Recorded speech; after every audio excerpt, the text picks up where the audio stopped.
오늘 하나님 말씀은 마태복음 5장 38절에서 42절 말씀입니다. 함께 말씀 봉독하도록 하겠습니다. 또 눈은 눈으로 이로 갚으라 하였다는 것을 너희가 들었으나 나는 너희에게 이르노니 악한 자를 대적하지 말라. 누구든지 내 오른편 뺨을 치거든 왼편도 돌려대며 또 너를 고발하여 속옷을 가지고자 하는 자에게 겉옷까지도 가지게 하며 또 누구든지 너로 억지로 오리를 가게 하거든 그 사람과 심리를 동행하고 내게 구하는 자에게 주며 내게 꾸고자 하는 자에게 거절하지 말라. 아멘. 네, 오늘 제가 나눌 주제는 혁명적인 그리스도인의 윤리입니다. 말이 좀 그렇죠. 근데 실제로 이 마태복음 5장, 6장, 7장 말씀은 뭐 산상수훈이라고도 말하기도 하지만 또 주님의 새 법이죠.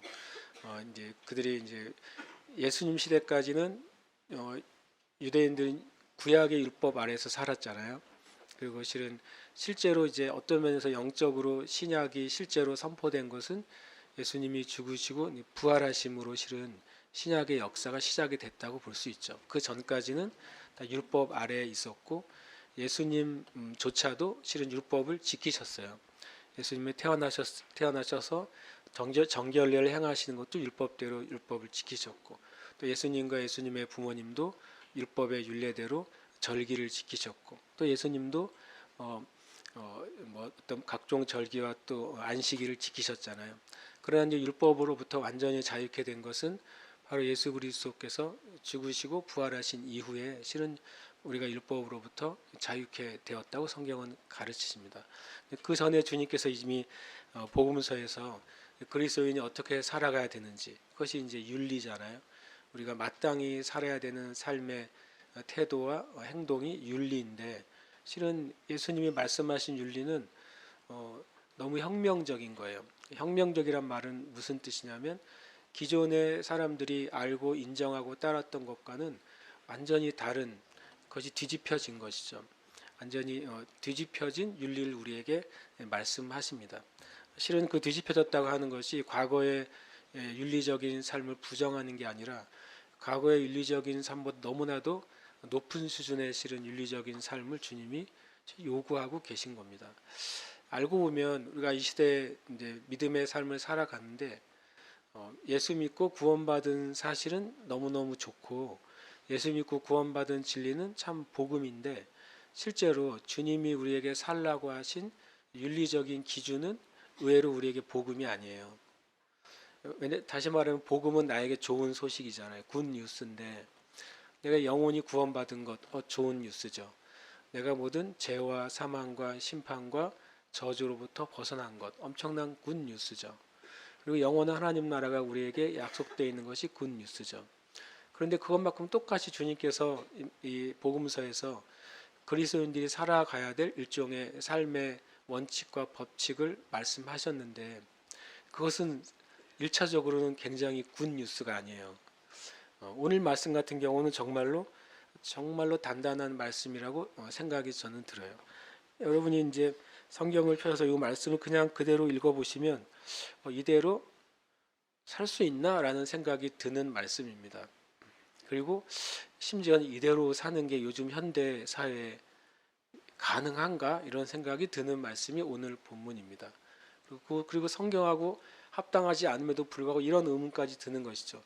이대로 사는 게 옳은가라는 생각까지도 드는 거예요. 왜냐하면 우리가 오늘 말씀에 반대되는 많은 성경의 말씀들을 뽑아내고 생각할 수 있기 때문에 그런 것이죠. 먼저 그래서 이 말씀에 대해서는 우리가 첫 번째로는 오해를 풀고 이제 시작을 해야 되는 것 같아요. 이 첫 번째 절이죠. 또 눈은 눈으로 이는 이로 갚으라 하였다는 것을 너희가 들었으나 눈은 눈으로 이는 이로 마치 이거는 어디서 듣는 것 같은 소리가 생각이 드나요? 마치 무슬림들이 하는 행동 같잖아요. 그렇죠? 이는 이로 눈은 눈으로 실제로 이것은 무슬림의 법안에 샤리아 법안에 속해 있는 그 법이에요. 그러니까 눈은 눈으로 이는 이로 제가 예전에 이제 신앙생활했던 그 교회에서 어렸을 때 그 아주 옛날에 이제 막 이제 오일 머니를 우리가 받아서 우리나라 경제가 돌아갈 때쯤에, 그러니까 한 뭐 4, 50년 전이죠. 그때 이제 중동에서 사우디아라비아에서 이제 일하고 온 어느 장로님이 사우디아라비아에서 끔찍한 그 사건을 경험했대요. 뭐냐면 어떤 사람이 절도범이 잡혔는데 팔목을 자르는 형벌을 준 거예요. 그 샤리아법에 의해서. 왜냐면 손으로 도둑질을 했으니까 그 손을 자르는 거죠. 너무 충격을 받았다고 하는 얘기를 들었어요. 그들도 실은 이런 식의 법을, 이런 식의 말씀을 그런 식으로 적용을 한 것이죠. 그러면 주님의 말씀이 정말로 눈은 눈으로 이는 이로 갚으라고 하는 것이 보복할 수 있는 근거가 되는 자료가 되는 것이냐라고 하는 거예요. 실은 이것은 그동안도 많은 사람들이 오해를 불러일으켰던 말씀입니다. 이 말씀은 신명기 19장 21절에 있는 말씀입니다. 내 눈이 긍휼히 여기지 말라. 쉽게 말하면 죄인을 벌하는데 긍휼히 여기지 말라는 거예요. 말씀 그대로 문장은. 그래서 생명에는 생명으로, 눈에는 눈으로, 이에는 이로, 손에는 손으로, 발에는 발로이니라. 그러니까 생명을, 다른 사람의 생명을 빼앗은 사람은 그 생명을 빼앗는 것으로 벌을 주고, 다른 사람의 눈을 상한 사람은 그 사람의 눈을 상하게 하는 것으로 벌을 주고, 이런 이제 동해 보복법이라 그래요. 그러니까 해를 입힌 대로 보복하는 법이죠. 이것은 이제 이 예수님 시대나 그 유대의 이 신명기의 율법에 해당되는 게 아니고, 대부분 고대 사회의 법은 동해 보복법이었어요. 대부분이. 그런데 이게 다시 말하면 내가 받은 대로 보복을 하는 것이 합당한 것을 근거를 대주는 말씀이냐 이거죠. 하나님이 어떻게 보면 너무 좀 잔인하신 게 아니에요? 라고 물을 수 있는 법이에요. 근데 오히려 이것은 이제 제가 말한 동해 보복법, 내가 갚은 대로 받은 대로 그대로 갚아주는 근거가 되는 법이 아니라, 요즘에 표현을 한다면 이런 표현이 됩니다. 죄형 법정주의라고 혹시 들어보셨습니까?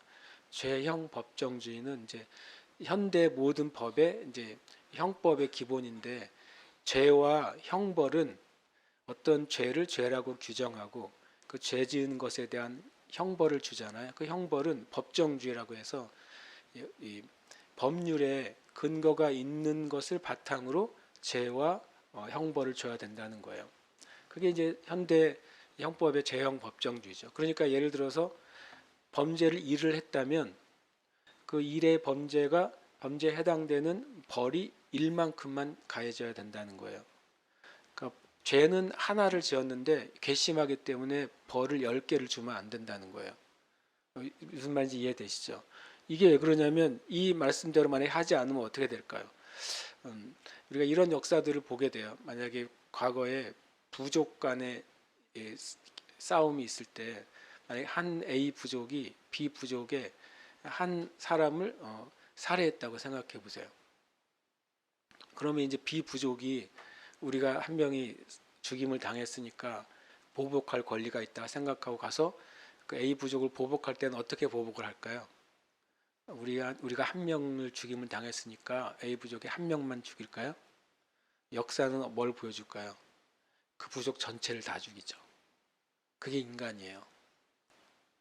그리고 그것을 뭐라고 표현해요? 우리가 받은 것에 대해서 당연한 보복이라고 생각해요. 그것이 인간의 죄성이죠. 그 성경에 어떻게 나옵니까? 창세기에 보면 라멕을 통해서 나와요. 라멕이 이렇게 표현하면 자기 아내 둘을 놓고서 청년이 나를 상해했다, 나를 쳤다는 거예요. 누군가가 나를 쳐서 나는 그를 어떻게 했다? 그를 죽였다라고 말을 합니다. 그러니까 인간의 보복의 심리는 뭐냐면, 내가 받은 만큼 돌려주는 게 인간의 보복의 심리가 아니라, 인간의 죄성은 받은 만큼 돌려준다는 게 받은 것보다 더 크게 돌려줘야 내가 받은 만큼 돌려준 거라고 생각한다는 거예요. 그래서 오히려 신명기의 법은요, 우리가 과도하게 복수하고 그리고 불법적으로 복수하는 것을 막는 법이었어요. 오히려요. 그런데 사람들이 이걸 뭘로 악용을 합니까? 내가 보복하는 게 정당하다는 것으로 악용을 하는 것이죠. 어쨌든 눈은 눈으로 이는 이로 갚으라고 말씀했다는 신명기의 법은 너희가 들었다. 근데 놀랍게도 이 법의 원래 취지는 뭐라고요? 어, 어, 뛰어넘어서 보복하지 마라. 는 법이었음에도 불구하고 사람은 뭘로 사용한다고요? 내 보복의 정당성을 위해서 이 보복을 사용하는 거죠. 동양에도 그런 게 되게 많잖아요. 동양에 정치적으로 서로 부딪히는 가문이 있을 때 우리나라가 더 무서운 것 같아요. 우리는 보복을 어떻게 하죠? 삼족을 멸함으로 보복하잖아요. 우리나라는 어떻게 합니까? 삼족을 멸해요. 그냥 나를 해한 저 반대파를 한두 명을 숙청하거나 한두 명을 제거하는 게 아니라 그의 손자까지도 다 찾아내서 다 죽이는 게 한국의 멸문지화의 보복이에요. 그러니까 한국이 훨씬 더 제가 보기엔 더 잔인한 것 같아요. 우리의 인간의 본성이요. 그러니까 이 말씀은 오해도 되었고 그리고 아주 악하게 사용도 된 말씀이에요. 근데 주님은 이것을 뛰어넘어서 우리에게 이제 말씀하시는 거죠. 저는 오늘 이 38절과 42절을 일주일 동안 읽으면서 이런 표현은 좀 죄송하지만 무엇을 설교해야 될지 모르겠었어요. 말 그대로 제가 여러분에게 악한 자를 대적하지 마세요. 그러면 이제 이렇게 말해서 우리 정당한 방위권도 없는 건가요? 그죠? 정당 방위도 안 되는 건가요? 라고 물을 수도 있는 말씀이 되는 거예요. 거기다가 오른뺨 뺨을 치면 왼뺨을 돌려대라. 실제로 그렇게 우리가 살고 있나? 그리고 그것이 또 그게 마음에 의문이 드는 거죠. 그렇게 하는 게 정말 주님이 기뻐하는 건가? 성경은 분명히 사단을 대적하라고 했는데 그렇죠. 대적하고 우리가 마귀에게 지면 안 되는 거 아니야? 라는 생각이 우리 안에 있잖아요. 그런데 여기에는 대적하지 말고 왼뺨을 돌려대라고 합니다. 그리고 또 너를 고발해서 속옷을 가지고자 하는 자에게 겉옷까지도 가지게 하라. 우리나라는 정말 고소 고발의 나라잖아요. 우리나라 고소 고발이 건수가 너무 많대요. 그리고 제가 수치를 정확하게 기억을 못해 너무 충격적인 기사는 뭐였냐면 이 사기 사건 때문에 서로 이제 고소하고 고발하잖아요. 사기 사건으로 고소 고발하는 건이 일본에 140배인가 120배인가 많대요. 우리나라가. 그렇게 많이 우리나라는 고소 고발한대요. 그러니까 조금만 하나면 또 고소할 거야. 이게 우리나라 사람들이 쉽게 하는 말이라는 거예요. 그리고 실제로 고소한대요. 그 고소가 고소해서 결과가 없는데도 불구하고 사람들이 이제 그렇게 하는 나라가 실은 신기하게도 슬프지만 우리 대한민국 우리의 모습이에요. 그런데 봤을 때 그렇게 속옷을 가지고자 하면 겉옷까지 내줘라. 그리고 또 억지로 오리를 가게 하거든 십리를 가라. 내게 구하는 자에게 주고 꾸고자 하는 자에게 거절하지 말라. 이렇게 살면은 어떻게 될까요? 거덜나겠죠. 이렇게 정말 여러분 사시면 지금 우리 손에 남는 게 아무것도 없지 않겠어요? 그러니까 이 말씀이 저한테 그냥 그 자체로 너무나 딱딱한 단단한 말씀으로 다가왔어요. 그러면서 이제 제가 질문을 하게 됐죠.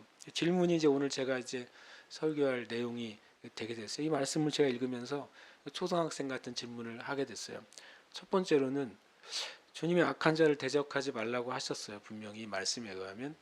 근데 악한 자를 대적하지 않으면서 주님은 우리의 악을 이기라고 말씀하시는데 악을 이길 수 있느냐 하는 어떤 역설적인 질문이 된 거죠. 이 말씀에서는 악한 자를 대적하지 말라 그래요. 그러나 우리가 그리스도인의 신앙의 삶에서 악을 허용해서도 안 되지만 그렇잖아요. 우리 자신에게 악이 허용돼서도 안 되지만 악에게 져서도 안 되잖아요. 마귀를 허용해서도 안 되지만 마귀에게 져서도 안 되는 것이죠. 주님이 악한 자를 대적하지 말라고 하셨는데 또 그러면서 우리가 악을 이길 수 있는 삶을 살 수 있을까? 문장 자체가 어떻게 보면 좀 역설적이죠. 그러나 또 오늘 말씀이 한편으로는 또 역설적이에요. 그리고 오늘 뒤에 보시면 내 오른뺨 뺨을 치거든 왼편도 돌려대라라고 말하잖아요. 여러분이 만약에 여러분이 별로 그러실 일은 없겠지만 누구의 뺨을 친다고 생각할 때 여러분이 기본적으로 이제 오른손으로 친다고 생각하면 여러분의 오른손으로 누구의 뺨을 치면 그 상대방의 뺨을 쳐야 돼요, 오른뺨 뺨을 쳐야 돼요. 안 되면 한번 쳐보세요. 옆에 있는 사람을 쳐보면 자연스럽게 어느 뺨을 치게 되냐? 네, 왼쪽 뺨을 치게 돼요. 그렇죠? 맞습니까? 내 앞에 있는 사람의 뺨을 치려면 오른쪽 뺨을 휘둘리면 자연스럽게 맞는 사람은 왼쪽 뺨이 맞게 돼 있어요. 그런데 오늘 말씀해 보면 누구든지 내 오른편 뺨을 치거든이라고 말했잖아요. 여러분이 만약에 다른 사람의 오른편 뺨을 치려면 어떻게 해야 돼요? 왼손을 사용하면 됩니까? 그죠? 왼손을 사용하거나 아니면 내 오른손으로 손등으로 다른 사람의 오른뺨을 칠 수 있는 거예요. 이해되시죠? 예.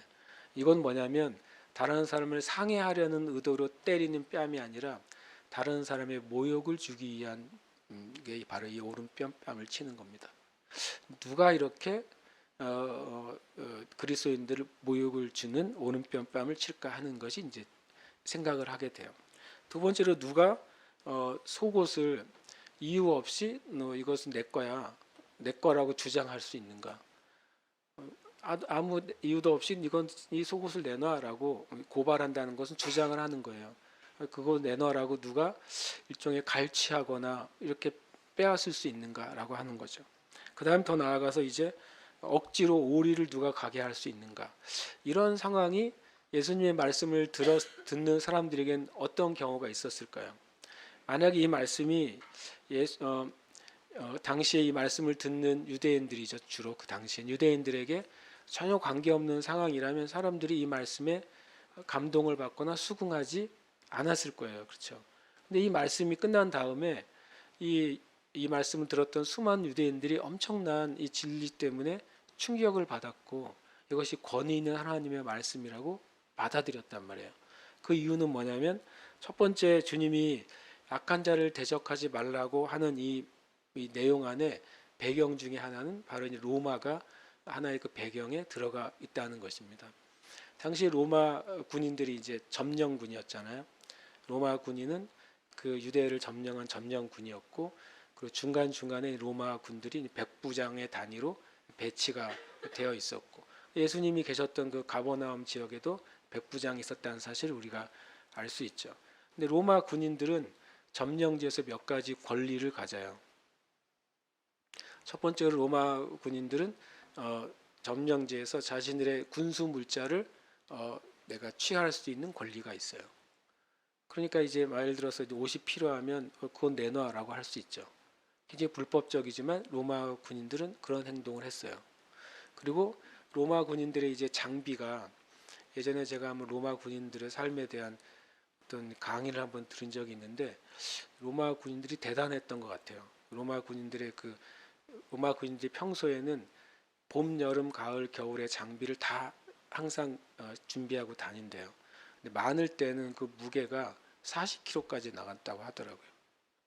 대단하잖아요. 무게가 쌀 2가마니를 몸에 지니고 다녀야 되는 그리고 어떤 상황에든지 전투할 수 있도록 모든 장비를 그렇게 지니고 다녔다 그래요. 그리고 심지어 로마 군인들은 그렇게 장비를 진 상태로 10kg에서 20kg를 구보하는 훈련을 했대요. 그러니까 과거에 로마 군인들이 나타나면 당시에 정말 세계를 제패하는 군인들이었죠. 엄청 두려움의 대상이 되었던 것이 빠른 속도로 밤새도록 뛸 수 있도록 훈련된 게 로마 군인이었다고 그럽니다. 그러니까 뭐 보통 군인들이 아니죠. 그런데 이제 그들이 이제 산이나 뭐 군대에서는 자신들이 다 그 짐을 져야 되지만 도시나 사람이 사는 곳을 통과할 때는 어떤 권리가 있냐면 아무나 지목해서 내 짐을 지게 할 수 있는 권리가 있는 거예요.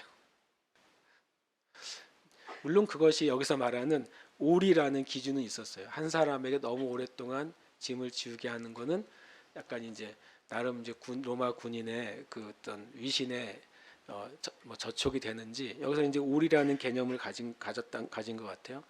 1.5kg에서 한 2kg 될 수 있겠죠. 그만큼을 지게 할 수 있는 것이죠.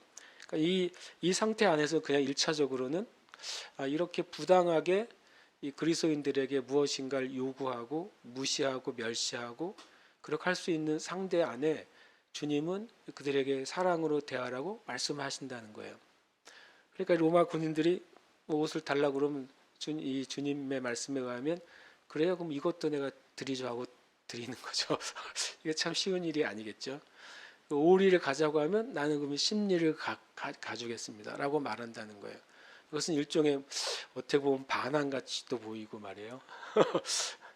어떻게 보면 역설적으로 도대체 더 굴종하는 것처럼 보이는 일이죠. 근데 주님은 그리스도인들에게 이런 사랑의 방법으로 오히려 악에 대처할 것을 말씀하고 있다는 거예요.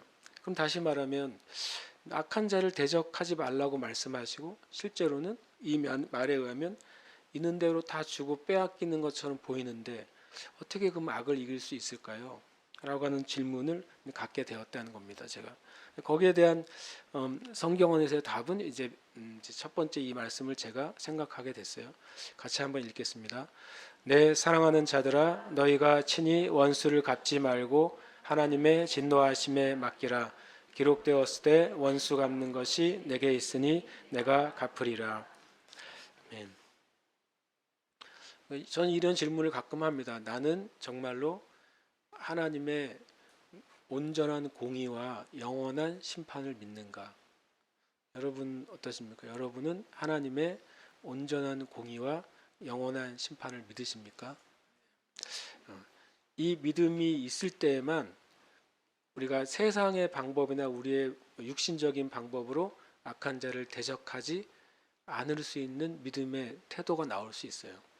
만약에 이것이 없다면 우리는 그냥 예수 믿는 사람은 늘 을이 돼야 되고 예수 믿는 사람은 늘 손해봐야 되고 그게 마치 예수 믿는 자의 덕목인 것처럼 느끼며 살아야 되는 존재가 되는 거예요.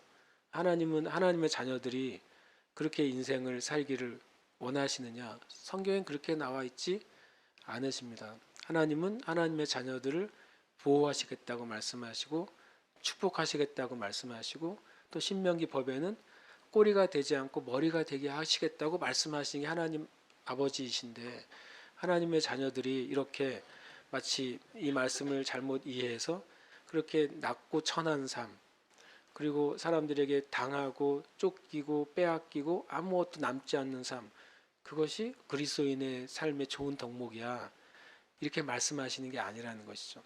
그럼에도 불구하고 우리가 악에 대해서 우리의 육신적인 방법으로 대항하지 않고 이길 수 있는 첫 번째 근거는 하나님의 진노와 공의가 있다는 사실입니다. 혹시 이틀 전에 혹시 올라온 심령 클럽에 속해 있는 분들은 아시겠지만 올라온 영상 한번 보신 적 있으세요? 얼마 전에 튀르키예 터키죠 과거 튀르키예 국회의사당에서 있던 사건 혹시 아세요? 튀르키예 국회의사당에서 한 이제 보수당 의원이 이제 연설을 하게 됐는데 이제 이스라엘을 엄청 이제 비난하고 하마스를 지지하는 연설을 하게 됐어요. 그러다가 연설 이제 중간에 이런 말을 했죠. 이스라엘은 알라의 저주를 피하지 못할 것이다라는 말을 했어요. 이스라엘은 그 알라의 그 저주를 피하지 못할 것이다라고 말하는 동시에 이 튀르키예 그 의원이 심장막 발작으로 쓰러졌어요. 쓰러지면서 그 계단에 머리를 엄청 세게 부딪혀가지고 병원에 실려갔는데 위중한 상태래요. 마치 딱 그래서 그 짤이 돌고 있습니다. 마치 이스라엘이나 어디를 저주하면 이렇게 돼라고 하는 것처럼 정말 신기하게 그 말을 하자마자 이스라엘은 알라의 저주를 피하지 못할 것이다. 그냥 심장을 잡고 그냥 쓰러져 버렸어요. 그냥 돌처럼 굳어져서. 하나님의 진노가 꼭 그런 건가요? 사람들이 마치 그렇게 되기를 바라는 마음이 있는 것 같은 거죠. 그리고 제가 과거에 읽었던 그 찰스 피니 목사님 전기에도 그런 게 있었어요. 찰스 피니 목사님이 사람들에게 복음을 전하고 이제 죄에 대해서 사람들에게 이제 일어나라고 일으키는 사역을 그때 처음 시작했다 그래요. 어떤 죄에 대해서 말하고 그 죄를 지은 사람들 일어나십시오. 그럼 사람들이 이제 일어나면 회개의 기도를 하고 그리고 사람들을 강단 앞으로 콜링해서 정결하게 하는 시간을 갖고, 지금의 어떤 집회에서는 그런 일이 그렇게 어려운 일이 아니잖아요. 찰스 피니 목사님 당시엔 그거는 거의 사람들을 정말 힘들게 하는 모습이었다 그래요. 그래서 몇몇의 이제 목회자들이 집회에서 공식적으로 찰스 피니 목사님을 비난하고 이단이라고 정죄하기 시작했어요. 그런데 보통 그 전기에 의하면 그렇게 찰스 피니 목사님을 공개적으로 이단으로 정죄했던 목사들이 그날 밤마다 죽었어요. 3명이나 죽었어요. 그 책에 의하면. 그래서 그 사람들이 그 다음부터는 두려워가지고 그 집회 때 그런 말을 못했대요. 우리가 생각할 때 하나님의 진노가 있다라는 표현이 이렇게 마치 어떤 뭐 하나님이나 교회나 어떤 사역이나 사역자를 대적할 때 곧장 심판이 임해가지고 막 심장마비로 쓰러지거나 자다가 죽거나 그런 진노를 우리가 생각하는 건가요? 그러면은 세상에 얼마나 많이 안티 크리스찬들이 많아요, 그렇죠? 그리고 얼마나 공개적으로 교회를 모욕하고 교회를 저주하는 어떤 뭐라 정치인이나 유명인들이 얼마나 많아요. 그럼 그들은 다 죽어야 돼요. 그러면 그렇게 되면 그것이 하나님의 진노인가? 실은 그런 것은 아니죠. 물론 하나님의 어떤 뜻 안에서 그런 일들이 일어나도록 하실 때는 있죠. 그러나 우리가 믿는 하나님의 진노는 하나님의 영원한 공의를 믿는 거예요. 하나님의 영원한 공의를 믿느냐? 성경에도 그 아사베시에도 그게 있잖아. 내가 하나님 주님 제가 실족할 뻔했습니다. 왜 악한 자들이 잘 살고 부유하고 병도 안 걸리고 심지어는 장수도 하고 그리고 자녀에게 좋은 걸 다 물려줍니다. 저는 그거 볼 때 정말 주님 제가 실족할 뻔했어요. 하나님이 정말 공의로우신지 정말 실족할 뻔했어라고 하다 끝에 뭐라고 말합니까? 내가 그들의 끝을 볼 때 제가 주님 앞에 잠잠하게 됐다고 고백합니다. 그러니까 우리가 내가 살아가는 이 순간 우리 인생만 생각하면 주님이 정말 아까 그 티리케 의원처럼 그런 족족 그렇게 하시면은 마음이 속 시원할 것 같아요. 근데 생각해 보세요. 그럼 우리는 죄인이 아닌가요? 만약에 그런 식으로 주님의 진노가 적용이 되면 얼마나 많이 우리도 같은 벌을 받아야 될 자인지를 우리가 정직하게 말하지 않을 수가 없어요. 잠언에 그런 말이 있더라고요. 생각해보라. 너도 다른 사람을 저주한 일이 있느니라. 이런 말이 있어요. 우리가 다른 사람에게 하나님의 진노가 그대로 이루어지기를 만약에 구한다면 우리에게도 하나님의 진노가 그렇게 이루어질 거예요. 하나님이 그럼에도 불구하고 하나님의 진노하심과 하나님의 영원한 공의가 있다는 사실을 믿을 때만이 우리는 악에 대해서 진리로 대항할 수 있다는 것을 우리는 알게 되는 것이죠. 또 히브리서 10장 31절에 이렇게 말합니다. 살아계신 하나님의 손에 빠져 들어가는 것이 무서울진저. 우리가 천국의 그 소망을 가지는 만큼 우리가 갈 곳은 아니지만 지옥이 얼마나 처절하고 두려운 곳인지를 깨닫는 것도 너무 필요합니다. 우리가 천국의 소망을 가지고 살죠. 그러나 지옥이 있으며 지옥이 영원히 빠져나올 수 없는 처참한 그 고통의 자리라는 사실을 아는 것은 너무 필요해요. 하나님은 한 사람도 심판받기를 원하지 않으신다는 것을 우리는 또한 알 필요가 있습니다. 어쨌든 우리가 영원한 하나님의 공의가 있다는 사실을 믿어야 돼요. 그래야 우리가 악한 자를 대적하지 않고 악을 이길 수 있는 것이죠. 그리고 또 한 가지 중요한 것은 바로 골로새 2장 15절 말씀인데 함께 읽겠습니다. 통치자들과 권세들을 무력화하여 드러내어 구경거리로 삼으시고 십자가로 그들을 이기셨느니라. 아멘. 이것이 사실이라는 사실을 믿는 것이죠. 이미 예수 그리스도께서 십자가에서 모든 사단의 권세라고 일컬어지는 통치자들과 권세자들을 무력화했고 그들의 모든 권리를 다 주님께서 빼앗으셨다라고 하는 사실을 우리가 믿는 것입니다. 그래서 우리의 삶 가운데 내가 악한 자를 세상의 방법과 육신으로 대적하지 않고 우리가 예수님의 이름으로 그것을 극복하고 뛰어넘을 수 있음을 우리는 믿는 것입니다.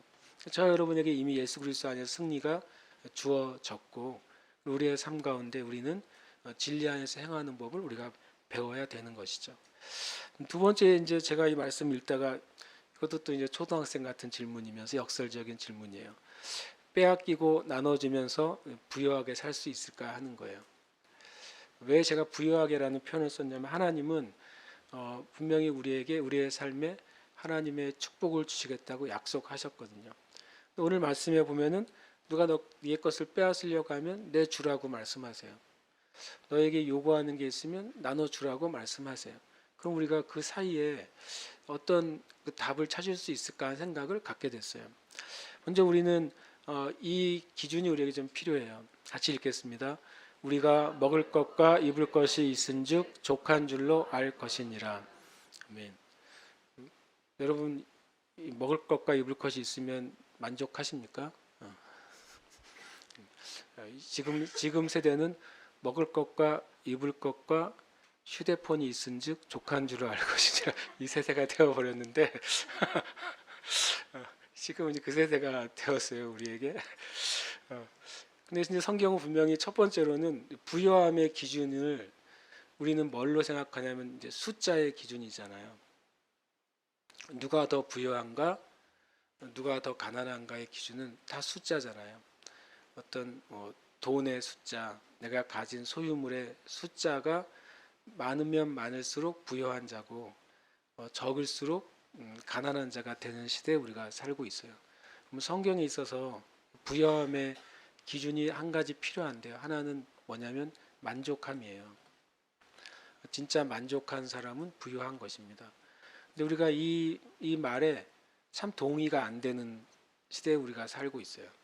왜냐하면 나는 만족한데 옆에 누가 와서 야, 너 그렇게 살아가지고 인생이 되겠어라고 말하는 순간 내 만족이 무너지지 않느냐 그거죠. 나는 이 정도 사는데 별 문제가 없어라고 살아가고 있는데 갑자기 누가 어느 사람이 와가지고 야 그거는 정말 거지 같은 삶이야라고 하는 순간 내가 생각하는 만족감이 와르르 와장창 깨져버리는 시대가 아니냐 그거예요. 끊임없이 비교되는 시대에 우리가 살고 있잖아요. 그리고 실은 그 숫자를 늘리기 위해서 우리가 인생을 살아가요. 뭐 제가 말하는 표현은 뭐냐면 아파트 평수를 늘리기 위해서 인생을 살아간다고요. 그리고 우리 자동차의 배기량의 숫자를 늘리기 위해서 살아가는 거죠. 그게 우리의 요즘 세대에 그게 돼버렸어요. 제가 어느 기사를 읽다가 참 슬펐는데 요즘은 요즘 뭐좀 잘 나가는 수도권에서 강남에서 아이들이 이제 인기가 있는 그 명품 패딩이 있답니다. 근데 패딩 가격이 120만 원부터 시작한대요. 숏 패딩이. 그거 없으면은 강남 아이들은 서로 거지라 그런대요. 아우, 너 거지야. 왜냐면 그 패딩이 없어서. 그 되게 슬픈 이야기잖아요. 그래서 제가 왜 슬프냐면 돈이 없는 슬픈 게 아니라 그게 아이들에게 기준이 됐다는 것 자체가 너무 슬픈 거예요. 어쩌다가 이 세대 아이들 안에 그런 유치하고 그리고 졸렬하고 악한 기준이 들어가 있게 됐을까? 얼마나 우리의 부모 세대가 얼마나 정말 낮은 수준의 영적인 신앙적인 삶의 본을 보여줬으면 이 시대의 아이들이 그 쇼패딩이 있느냐 없느냐에 따라서 거지냐 아니냐라는 표현을 쓰게 됐을까? 굉장히 슬프더라고요. 진짜로 슬픈 마음이 제가 들었어요. 근데 여러분과 저 안에서 한번 깊이 생각해 봐야 돼요. 내가 생각하는 내 삶의 만족의 커트라인이 어디일까? 근데 그 만족함이 있으면요, 우리는 나눠주면서도 부여할 수가 있어요. 그 만족함이 없으면요, 아무리 쌓여도 마치 배고픈 것처럼 나는 가난한 자예요. 그리고 나는 나눠주고 봉사하고 섬기면서도 늘 나는 하나님께 돌봄을 받지 못하는 자로 늘 남아 있어요. 저는 그런 분 봤어요. 굉장히 다른 사람을 잘 섬기는데, 저는 그분 보고 뭐 자매님 엄청 귀하시다 그랬더니 뭐라고 말하냐면 아유 뭐 별거 아니에요. 어차피 제가 있는 거 하나님이 다 뺏어 가시는데 뭐 다 나눠주는 게 낫죠.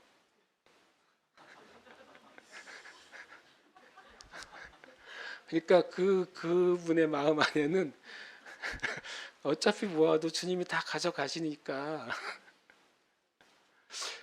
어떤 실은 그런 굉장히 착하시냐가 아니라 무슨 말씀인지 아시겠어요? 이 만족함이라고 하는 거는 내 거를 다 줘도 만족함이 없을 수도 있고 모든 것을 가져도 만족함이 없을 수도 있는 게 우리라는 거예요.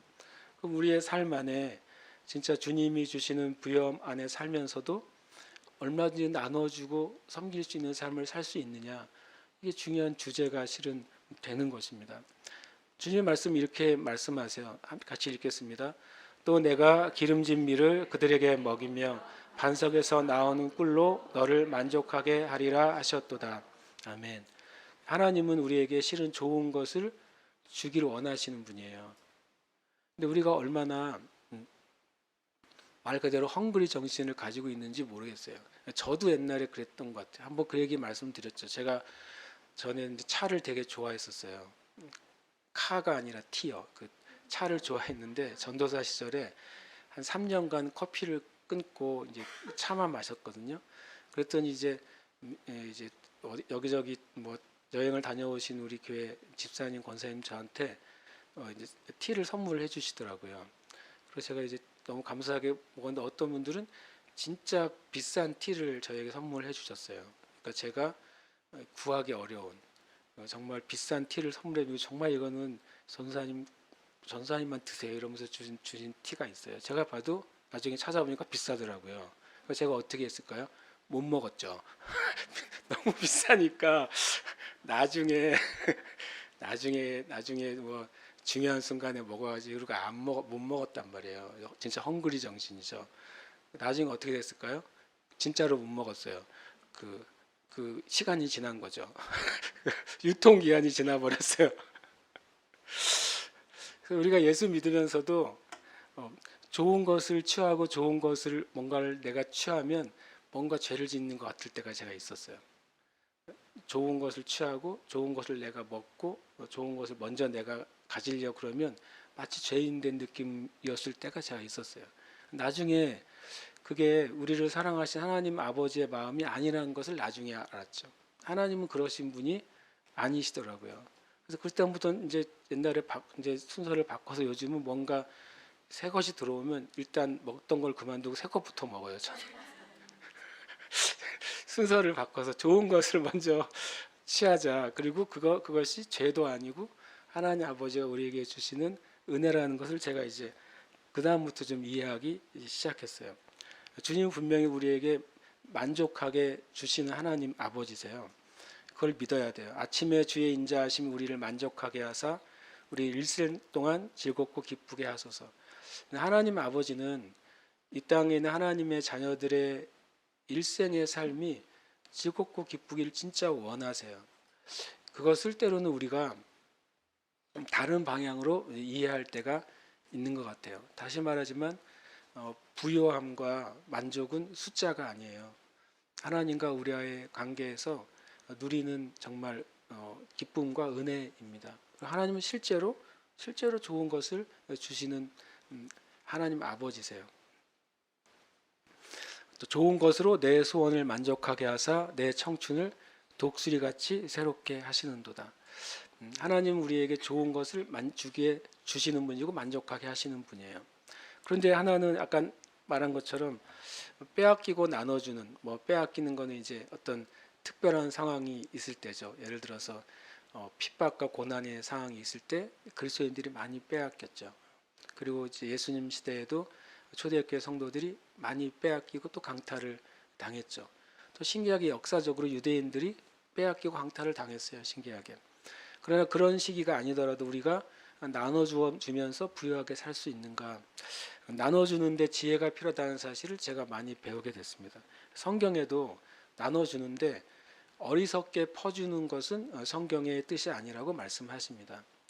두 번째로는 게으른 사람에게 퍼주는 것도 성경에서는 하지 말라고 하는 일입니다.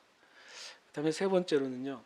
주는 것이 주지 않는 것보다 해가 될 때 그것은 주지 말라고 하시는 게 법칙입니다.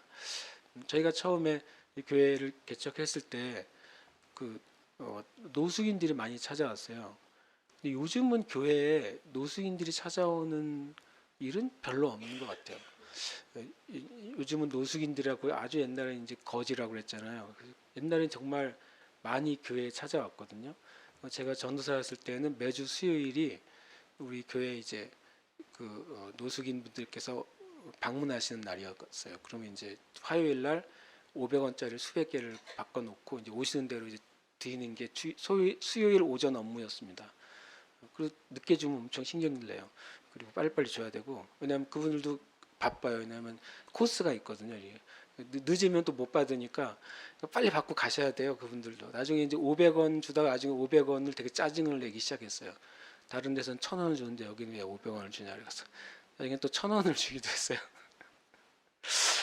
되게 웃기잖아요. 그러니까 되게 당당하게 이거를 받아 가셔야 되는 거예요. 그리고 뭐 그리고 한 번은 뭐 음식을 줬더니 음식은 갖다 버리더라고요.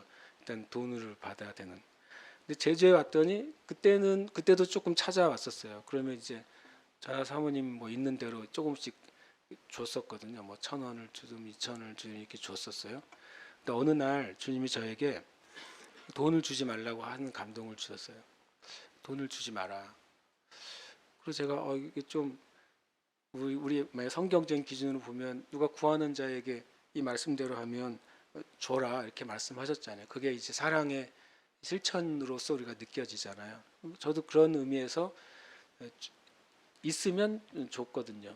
근데 주님이 어느 날 돈을 주지 마라 그런 마음을 주셔서 그러면 어떻게 할까요? 그런 마음을 어떤 기도를 했을 때 주님이 주신 마음은 필요한 것을 줘라라는 거였어요. 그래서 또 이제 또 노숙인이 한 분 찾아오셨어요. 그러면서 뭐 자기 상황을 막 구구절절히 얘기를 하세요. 근데 상황이 대부분 많이 비슷해요. 그분들이 서로 스토리를 시즌별을 만들어내신 듯한 상황이 비슷합니다. 뭐 제주에 일하러 왔는데 그 선장에게 속아가지고 저기 신분증을 빼앗겼다. 그리고 이제 쫓겨나서 갈 곳이 없다. 뭐 이런 것들. 그다음에 저기 육지로 돌아가려고 하는데 뱃삭이 없다. 뭐 이런 이제 스토리가 되게 비슷비슷했거든요. 그 당시에는 그게 이제 당시 유행이었나 봐요. 어쨌든 그래서 그런데 한 분도 찾아오셨길래 돈을 몇천 원을 달래요. 그래서 제가 필요하신 게 뭐예요? 라고 물었어요. 그러니까 이 돈이 왜 필요하세요? 라고 물었거든요. 그랬더니 놀랍게도 대답을 못 하는 거예요. 제가 이렇게 말했거든요. 만약에 음식이 필요하면 제가 밥을 드릴게요. 그랬어요. 만약 그 돈을 가지고 밥을 먹어야 된다면 그럼 만약에 저기 신발을 사야 되면 제가 신발을 드릴게요. 그랬어요. 그랬더니 대답을 안 하는 거예요. 필요한 게 없나 봐요. 그리고 그냥 갔어요. 놀랍게도요. 실제로 이제 노숙인 분이나 그분들이 돈을 받아서 하는 열 중에 9은 뭘 할까요? 그 돈 가지고. 그 돈 가지고 술을 삽니다. 열 중에 9은. 그리고 열 중에 한둘은 뭘 합니까? 오락을 합니다. PC방 가서 그 도박이 되는 오락을 하는 게 거의 100%입니다. 100%. 그때 제가 이제 저희가 그때 그걸 알았어요. 그래서 그 다음부터 오시면 필요한 게 뭔지를 물었단 말이죠. 근데 어떤 친구가 한번 왔어요, 교회에. 왔는데 또 비슷한 스토리였어요, 여튼간. 잘 곳이 없다고 그래가지고 이제 교회에서 재워주기 시작했어요, 그 형제를. 20대 한 후반쯤 되어 보였던 것 같아요, 제 기억에. 정말 빼짝 마르고 그리고 말도 별로 없이. 근데 그렇게 이제 일주일 정도 교회에서 잤나요? 우리 애들은 그냥 뭣도 모르고 누가 어느 형이 와가지고 자니까 뭐 기억도 없을 거예요 아마. 같이 그냥 교회에서 자는 거죠. 당시는 그때 교회가 집이었으니까 교회에서 한쪽 방에 이제 그 형제가 잠을 자고 그때 일주일을 이제 사모님은 뭐 밥도 해주고 또 옷도 주고 빨래도 해주고 그렇게 이제 일주일 지났어요. 근데 이 친구가 일주일 지나더니 조용히 와가지고 목사님 3천 원만 빌려주세요 그러더라고요. 왜 3천이라고 했더니 3천 원만 빌려달래요. 그래서 왜냐하면 계속 이제 교회에서 지내고 있었으니까 제 마음에 제 요량에는 그래도 이 친구가 갈 곳을 없는데 교회에서 지내다가 하나님 만나고 인생이 바뀌면 얼마나 좋아요, 그렇죠?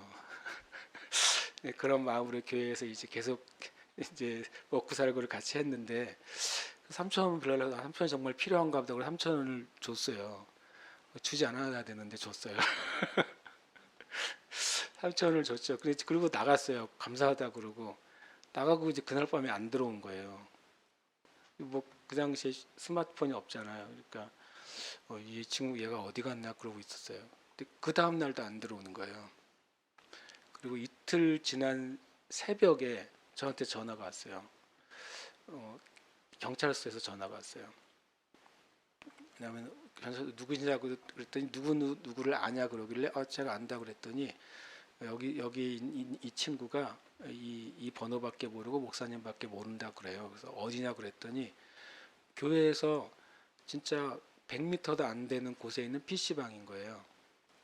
거기에 이제 경찰이 이제 왜냐하면 이 친구가 3천 원을 가지고 저는 PC방을 가서 게임을 안 해봤기 때문에 모르는데 어쨌든 뭐 입장료인지 뭔지 몰라서 3천 원을 내고 들어가야 됐나 봐요. 3천 원을 내고 들어가서 48시간 동안 먹지 않고 자지 않고 게임 중이래요. 이 사람의 능력은 대단한 것 같아요. 그죠? 먹지 않고 자지 않고 게임을 하고 있는데 이제 그 주인이 아무래도 이 친구가 이상하니까 이제 그만 가라고 돈을 내고 가라고 그랬더니 나 돈 없다. 그런 상황에 있다가 경찰에 신고를 하고 경찰이 와서 조사를 하다 보니까 이제 제 번호를 알고 있는 거고 그래서 연락이 온 거예요. 그 제가 어떻게 했겠어요? PC방을 갔죠. 가서 이제 그 48시간 비용을 물어주고 다시 데리고 왔죠. 뭐 제가 호세아는 아니지만 어쨌든 데리고 왔어요. 그래가지고 데리고 와가지고 다시는 그러지 마라 이렇게 얘기를 하고 자기도 안 그러겠다고.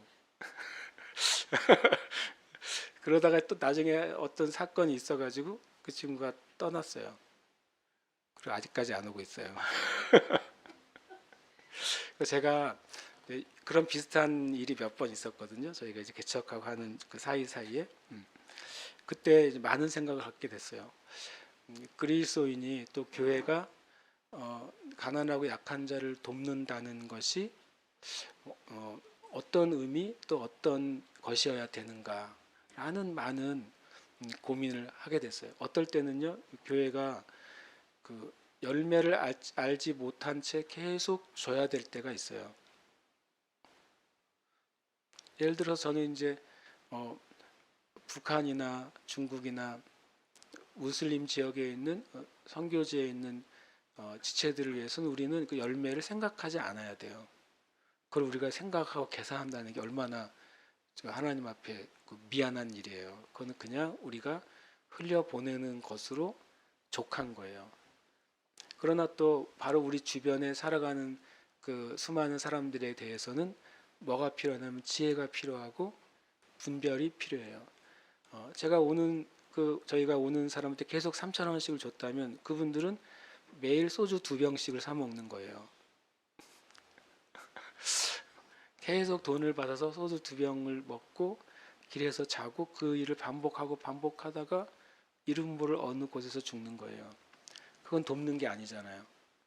오히려 그 돈을 줌으로써 그의 인생을 더 나락으로 빠뜨리는 일이 되는 것이죠. 뭐 지나간 일이긴 하지만 전에 이런 일도 있었어요. 저희 교회에 어떤 한 자매가 여기 있는 사람은 아무도 알지도 못하고 기억할 수도 없으니까 하는 이제 10대 후반의 자매가 오게 됐어요. 그리고 저희가 그 자매를 한 2년 이상인가 이렇게 케어를 하게 됐던 것 같아요. 그 자매는 이제 신문에 한번 나왔던 자매였죠. 왜냐하면 그 자매의 선배들이 그 자매를 이제 모텔에 감금하고 성매매를 시켰어요. 꽤 긴 시간 동안.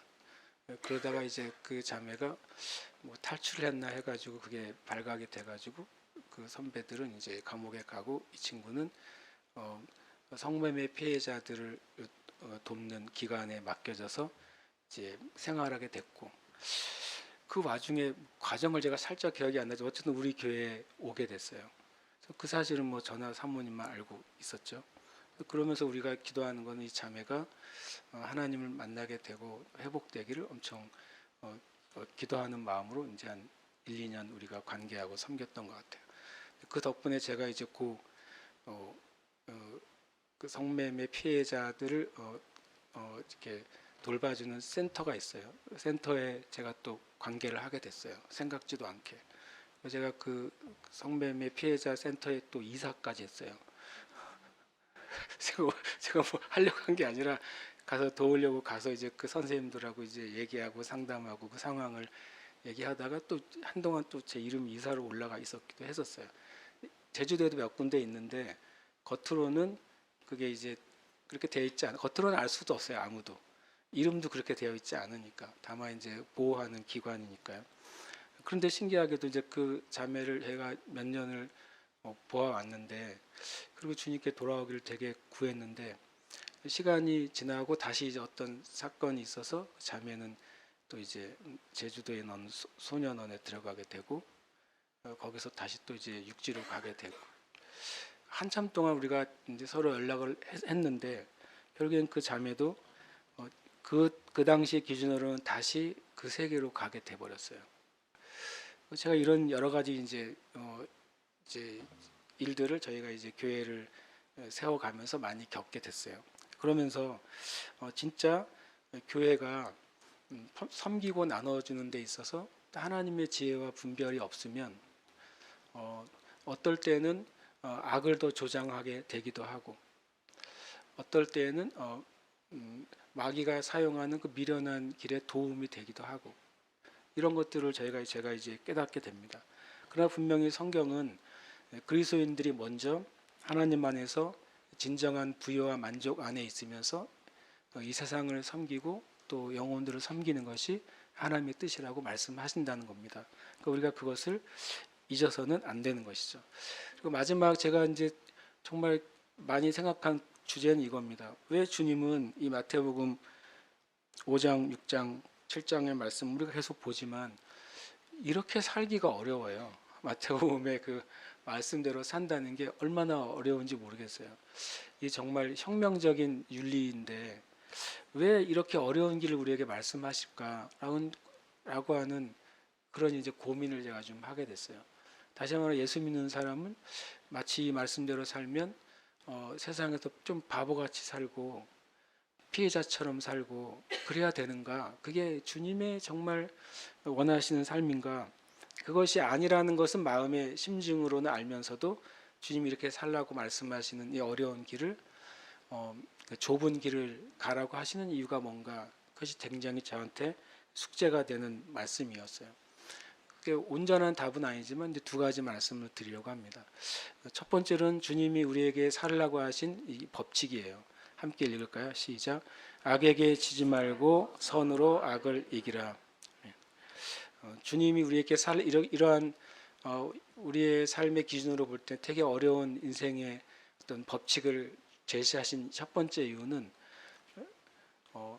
우리가 선으로 악을 이기는 삶으로 부름 받았기 때문입니다. 악을 악으로 갚지 않고 악을 선을 통해서 이기는 삶이 그리스도인의 삶이에요. 이걸 참 우리가 인정하고 이것을 받아들이는 게 굉장히 쉽지 않죠. 우리가 그리스도인들도 당연히 정당한 것에 대해서는 우리가 주장해야 되는 것이 또 성경적인 법칙이 맞고 또 우리가 주님이 우리에게 합당히 취하고 또 합당히 누리라고 하는 권리를 우리가 얻고 누리는 것도 당연히 합당한 일입니다. 그럼에도 불구하고 성경은 이 땅의 악에 대해서 선으로 이기는 삶이 그리스도인의 참된 삶이라고 분명히 말씀하세요. 이 부분이 참 우리의 이제 인생의 법칙과 충돌하게 되는 것이죠. 그러나 분명히 주님은 왜 이 어려운 길을 우리에게 말씀하시냐면 바로 이 기준이 그리스도인의 기준이에요. 아까 그 말씀 드렸잖아요. 예수 믿는 것은 아주 굿뉴스고, 천국 가는 것도 굿뉴스고, 그리고 하나님의 축복이 있는 것도 굿뉴스예요. 예수 믿고 죄와 사망과 저주와 심판으로부터 해방된 것도 굿뉴스예요. 그런데 이렇게 살아라고 하는 건 굿뉴스가 아닌 것 같은 거죠. 사랑하며 살고, 그리고 원수도 사랑하고 원수를 위해 기도하는 삶을 살아라. 이거는 굉장히 굿뉴스가 아닌 것 같아요. 그러나 우리가 궁극적인 하나님의 공의와 심판을 믿는다면 우리가 선으로 악을 이기는 새로운 방식의 삶이죠. 그 삶을 우리가 붙잡아야 될 줄 믿습니다. 그리고 또 한 가지는 저는 이 말씀에서 좀 제가 방향을 좀 가지게 됐는데요. 베드로후서 1장 2절 이후의 말씀입니다. 하나님과 우리 주 예수를 알므로 은혜와 평강이 너희에게 더욱 많을지어다. 하나님과 주 예수를 안다는 것은 주님이 하신 말씀을 알고 그 말씀 안에 거하는 것을 의미하는 거죠. 우리가 하나님과 예수 그리스도에서 하신 말씀하신 것을 알고 그 안에 거하는 삶을 살 때 우리에게 주어지는 것이 뭐냐? 1장 3절은 생명과 경건에 속한 모든 것이 우리에게 주어진다고 했어요. 우리가 하나님과 예수 그리스도께서 하신 말씀을 우리가 알고 그대로 행하고 살아가기 시작할 때 생명과 경건에 속한 모든 것이 우리에게 주어집니다. 그러면 생명과 경건에 속한 모든 것이 우리에게 주어지는 그 결과가 무엇이냐? 그것이 이제 이로써 그 보배롭고 지극히 큰 약속을 우리에게 주사 이 약속으로 말미암아 너희가 정욕 때문에 세상에서 썩어질 것을 피하여 신성한 성품에 참여하는 자가 되게 하려 하셨느니라. 주님은 우리가 하나님의 성품에 참여하는 자로 살기를 되게 원하세요. 그래서 우리가 하나님과 예수 그리스도의 말씀대로 살고 그 열매가 우리에게 있기를 원하시는 것이죠. 주님이 왜 이렇게 어려운 윤리적 세상과 다른 차원의 윤리의 삶을 우리에게 보여주시고 그 길을 가시고 우리 보고 따라오라고 하실까? 우리가 그것을 따라가고 행하는 과정을 통해서 우리의 삶에 하나님의 성품이 형성이 되기 때문이라고 제가 이해하게 됐어요. 하나님의 성품은 바로 이제 믿음과 덕과 지식과 절제와 인내와 경건과 형제 우애와 사랑입니다. 이런 것이 있을 때 우리가 열매 있는 자가 된다고 말씀하시는 것이죠. 참 이것은 어떻게 보면 저는 지금도 이것이 단단한 말씀처럼 보여요. 이 말씀대로 내가 어떻게 살아낼 수 있을까 이런 생각도 정직하게 들어요. 이게 꼭 이제 지나간 이야기이긴 하지만 우리가 전에 교회에 있을 때 엄청 오래됐잖아요. 전에 교회가 엄청 오래됐어요. 전에 오래됐는데 거기 1층에 한 업장이 있었어요. 우리가 잘 아는 그 업장이 있었습니다. 그리고 그 업장에 있던 그 사장님께서 우리 성도님들 좀 많이 어렵게 하셨죠. 주차 때문에도 어렵게 하셨고 좀 찬양을 크게 하면 이제 예배 시간에도 오셔서 버럭하기도 하셨죠. 그렇죠. 그런 경험 몇 번 있었어요. 그리고 한 번은 또 제가 이제 어떤 그런 문제 때문에 얘기를 하러 갔을 때 저한테 엄청 욕을 쏟아 놓으신 적이 있었어요. 뭐 교회 욕, 목사 욕, 하나님 욕, 막 이렇게 막 엄청 저한테 막 욕을 쏟아내서 속으로 욕 참 잘하시네 그랬어요. 왜냐면 처음 만난 관계가 아니라 자주 얼굴 보고 거의 10년 이상 얼굴을 본 저인데도 저한테 대놓고 욕을 엄청 막 하시는 거예요. 그래서 제가 한참 있다가 왜 저한테 그렇게 화를 내시냐고 그랬어요. 또 외국인과 화를 낸 이유도 없어요. 그냥 그분 안에 많은 분과 노와 그게 가득했을 뿐이죠. 그 다음에 한참 욕하신 다음에 이제 제가 할 얘기를 했더니 또 제 얘기는 들으시더라고요. 그래서 참 신기하다라고 생각을 했어요. 나중에 우리 교회가 옮기기 전에 그 업장에 먼저 문을 닫았잖아요. 그리고 나중에 제가 이제 들은 거예요.